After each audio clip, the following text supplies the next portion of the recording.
tahay ugana sii gudbi doona Damala Xagare iskuna tegi doona Carmale meesha la yiraahdo xagga ceelbow dabadeedna ku jabin doona kadibna aanu ku noqon doono magaaladii Barameed annagoo dhulka lagu sheegayo in baabuur mareysay ilaa xalay tuuga garablaha oo gaadasho ah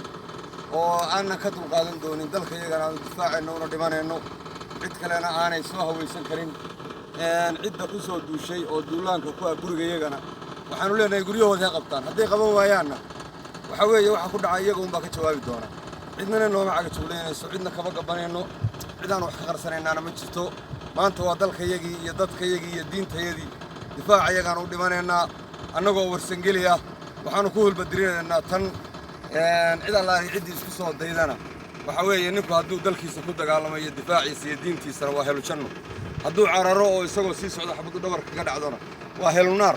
nin kastoo warsangeli ama dalha jooga ama dibadha jooga waxaanu faraynaa dalkooda inay ku dhintaan oo aaminaan oo cadowga xun oo foosha xun oo saameeyey oo dalkoodii ka soo kaco dalkaaga doonaya inay qabsadaan inaanay fadhi idinku iman waxa weeye qori buu sitaa qori baa sidataa hal waxa weeye yaan laynoo digdiglayn yaan laynoo bacbaclayn isku tashi baa la yidhahdaa allahu akbar waxaan samaynaynaa carro warsangeli ciidan la yidhahdaa isku tashi dal iyo dibadna ku xidhan cid kastana oo ka qaadanaysa qayb libaax waa soo dhawaynaynaa dalka iyaga ciddii danaynaysana waa soo dhawaynaynaa ciddii cadow ku ah ama kula socota musuq maasuq ama wax gaara ka doonaysaan difaaca diyaar u hayna raalli kama noqon doono warmiyaynu raalli ka nahay allahu akbar warsangeli ha guulaysto soomaaliya ha noolaato allahu akbar wabilaahi tawfiiq